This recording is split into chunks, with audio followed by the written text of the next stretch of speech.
Voltando da história de Esther, a gente vê na página 7 uh, três abordagens convencionais para a vontade de Deus. Então a gente tem esse pensamento hoje em dia, às vezes, tem o labirinto que há muitos becos sem saída, mas somente um caminho correto para seguir.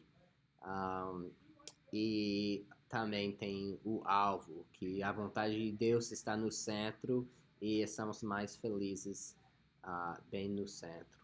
E também temos a bola mágica. Com cada decisão vamos ver a bola, o que é a resposta para a nossa pergunta. E tem todos esses. E cada um tem uma resposta aqui. Você pode ver nas anotações com o labirinto. Isso nega o fato de que Deus já considerou nossos erros quando designou seus planos. Pensa na história de José, que o que os irmãos fizeram não era a coisa boa, né? Era pecado, mas Deus já sabia sobre isso. Também com o alvo, se nós nos desviamos do alvo, estamos destinados ao fracasso pelo resto de nossas vidas. Será que isso é de verdade? E também com a bola mágica, há sempre uma resposta certa ou errada, até para as menores decisões que tomamos. Então, ou está certo ou está errado. Quando talvez não seja totalmente verdade. Pode ser que a universidade, pode ser que o federal, ou estadual, ou não sei todas as universidades, mas a ESA, pode ser que seja bom, bom, bom. E o principal para Deus é que você segue Deus por onde você anda. Então, tem 5 problemas com essas abordagens. Número 1, tende a focar em decisões que não são morais. 1 Coríntios 10, 31 diz: assim que vocês comam, bebam ou façam qualquer outra coisa, façam tudo para a glória de Deus. Então, o que você faz para a glória de Deus. As escrituras não nos dizem se devemos morar aqui ou ali, não diz a faculdade, a universidade onde devemos frequentar. As questões mais importantes para Deus são a pureza moral, a fidelidade teológica, a compaixão, a alegria, nosso testemunho, confiança, hospitalidade, amor, adoração e fé. Interessante, né? E a gente tende a focar nessas decisões grandes, pensando que Deus tem que revelar exatamente o que é. Mas a verdade é que dentro daquelas decisões devemos ser homens e mulheres de caráter, integridade, honestos, com amor, com compaixão, todas essas coisas. Não necessariamente que tem que frequentar a faculdade certíssimo. Tem número 2, implica em termos um Deus esquivo. E Kevin DeYoung diz: na maneira usual de compreendermos a vontade de Deus, Deus tem um plano perfeito para nossas vidas e Ele nos responsabiliza se não seguirmos Sua vontade, mas Ele não nos mostrará qual será a Sua vontade para nós. Então ficamos obcecados, buscando a direção da vontade de Deus para nós e finalmente nos frustramos com Deus por Ele não nos revelar o que Ele quer de nós. Então, quando a gente pensa que só tem uma coisa certa, isso pode acontecer e a gente fica frustrado. Encoraja nossa preocupação com o futuro. Nossa fascinação pela vontade de Deus frequentemente traz nossa falta de confiança nas promessas e provisão de Deus. Queremos saber o que o amanhã nos trará, em vez de estarmos contentes em obedecer-lhe a cada dia. Então, ficamos preocupados demais com o futuro, quando devemos estar contentes na vida. E você pode ver em Tiago 4, que está falando sobre nossa vida e no final diz: se o Senhor quiser, viveremos e faremos isso ou aquilo. Isso é uma coisa da cultura brasileira. Não sei se é mais no Nordeste, mas no Nordeste eu ouço muito: se Deus quiser, se Deus quiser, eu vou fazer, se Deus quiser. Isso é ótimo, é muito bíblico. Infelizmente, muitas vezes está usado como desculpa. Não, eu vou para a festa, se Deus quiser. Eu vou ser seu amigo, se Deus quiser. Quer dizer, não quer ser, mas se Deus manda, vai ser. Eu falo muito sobre esse assunto, vou parar por aqui.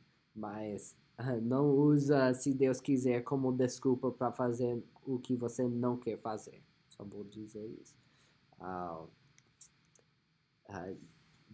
Kevin Young diz: se pela manhã vamos ao mercado, segundo Tiago, iremos se Deus quiser. Se vivermos até 100 anos, é pela vontade de Deus que vivemos. Temos que viver nossa vida crendo que todos os nossos planos e estratégias estão subordinados à imutável vontade divina.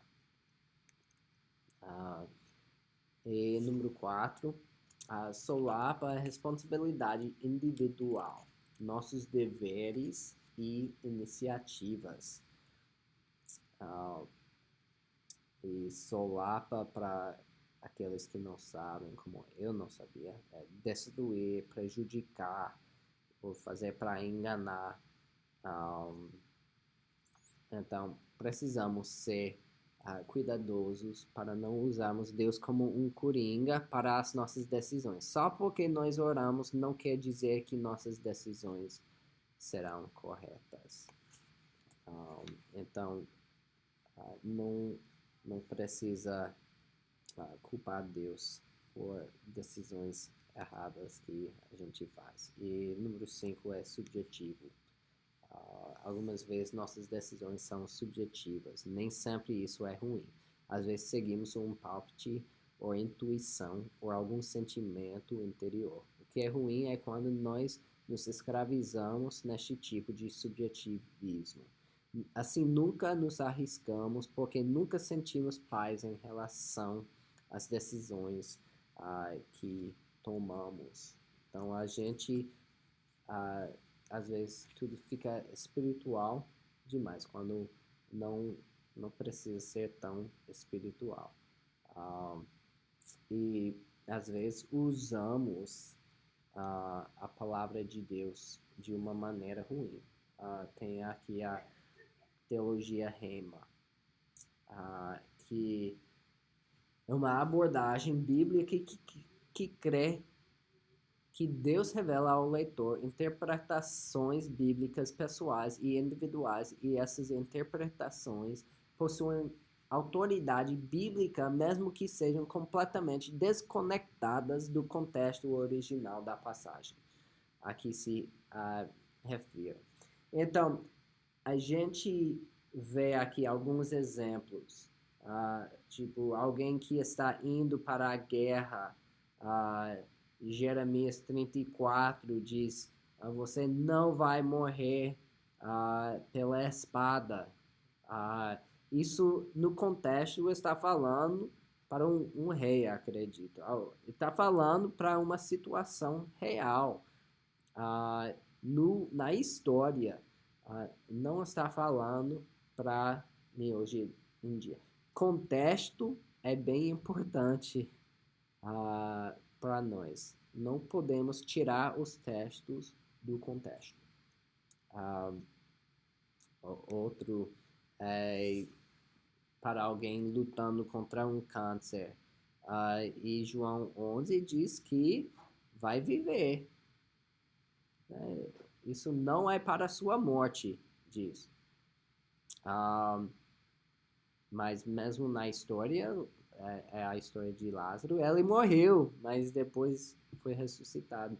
Então, temos que saber, né, que não é sempre no seu contexto, tem que saber isso. E tem um caso real aqui, que a filha única de um missionário que estava decidindo entre ser missionário no Japão e aceitar um pedido de casamento, e ela viu Ezequiel 27:32, que diz: quando estiverem gritando e prateando por você, erguerão este lamento a seu respeito.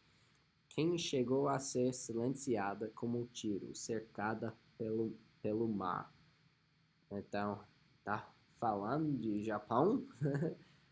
Naquela circunstância, será? Então, Deus está me chamando para o Japão porque é cercado pelo mar.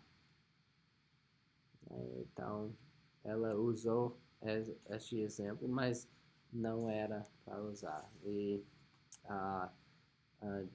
Dave Grafe aqui diz 4 problemas com essa interpretação. A interpretação subjetiva é proibida nas Escrituras, segundo Pedro 1:20 e 21. Antes de mais nada, saibam que nenhuma profecia da Escritura provém de interpretação pessoal. Então, não é para sua própria interpretação, mas tem origem na vontade humana, e era de Deus. E número 2 aqui, a interpretação bíblica torna-se sujeita a nós em vez de nós nos sujeitarmos a ela. 3. A interpretação original fica ignorada. Então, tem uma interpretação bíblica certa. Não é para a gente decidir o que é. Isso vem de, no passado, sempre ouvi. Quando eu era criança, adolescente, teve a passagem, o devocional, e era para dizer o que significa para você. Essa passagem, o que significa para você? Na verdade, não importa o que significa para mim. Temos que saber o que significa, porque tem um significado, e é a intenção do autor, a intenção de Deus. Então, não podemos inventar nossa própria interpretação. E número 4, confiamos em promessas que nunca foram feitas para nós. Se Deus não realiza aquilo que imaginamos ou desejamos, perdemos a confiança nele. Se a gente está pensando, era para ser assim, Deus mandou assim. Não, Deus mandou do jeito que ele mandou. Então, a gente não aprende errado e, de repente, perde nossa fé.